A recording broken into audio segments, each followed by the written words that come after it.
শত কষ্টের জীবন আমার, দুঃখ দারে দারে, আরো দুঃখ পাইলাম আমি ভালোবাসা তোমারে, আরো দুঃখ পাইলাম ভাইয়া। আমি। কি হয় আপনার? উনি হচ্ছে আমার মানে আমরা গার্লফ্রেন্ড বয়ফ্রেন্ড। ঠিক আছে, কিন্তু আপনাদের যে অবস্থা, আপনারা তো পার্কে আসছেন, ঠিক না? জি স্যার। তাহলে ওই যে পার্কে যে আরো লোক আসছে, জি স্যার। আপনি দেখেন তো, ওই যে বাচ্চারা যে ঘোরাফেরা করতেছে, তারা আপনাদের এই অবস্থা দেখিয়া কি হবে আপনি বলেন তো?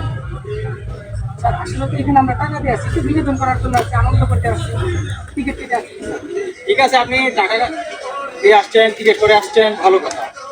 কিন্তু বর্তমান পরিবেশটা তো আপনি একটু সৌন্দর্য রাখবেন, কারণ আপনাদের এই অবস্থা দেখে বর্তমান প্রজন্মের যে বাচ্চাগুলো আছে সেগুলো তো ভাই বুঝতে পারেন নষ্ট হয়ে যাবে না?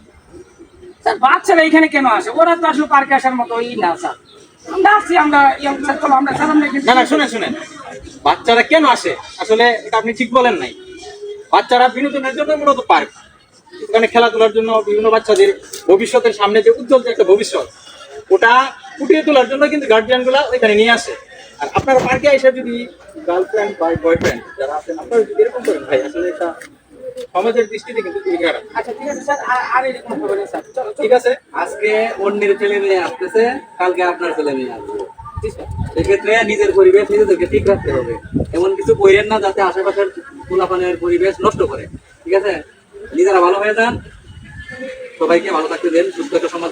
স্যার তাহলে আমরা ভাই দাঁড়াও, দাঁড়াও, তুমি বিনা কারণে কিন্তু 24 ঘন্টা জেল দিতে পারি। স্যার স্যার আর এরকম বলো স্যার। স্যার আমি ঠিক আছে, হ্যাঁ, স্যার। আজকের পর থেকে হ্যাঁ বুঝতে পারছো তো, হ্যাঁ স্যার। পার্কে আসলে সেরকম ভাবে আসবা। হ্যাঁ হ্যাঁ স্যার আর এরকম না স্যার, এই যে কানে চলো। ঠিক আছে, ঠিক আছে, যাও। ভাই আর কোনোদিন যেন এরকম না দেখি। ভাই যে আপনারাও পার্কে অত ডলাডলি করে নিয়ে জানি, যখন এই যে ডান্ডার বাড়ি বাইর খাবেন তখন বুঝবেন খেলাটা কি জিনিস। আমরা যাই আপনারা আবার করে নিয়ে জানি। আসসালামু আলাইকুম স্যার। ওয়ালাইকুম সালাম, ঠিক আছে, যাও।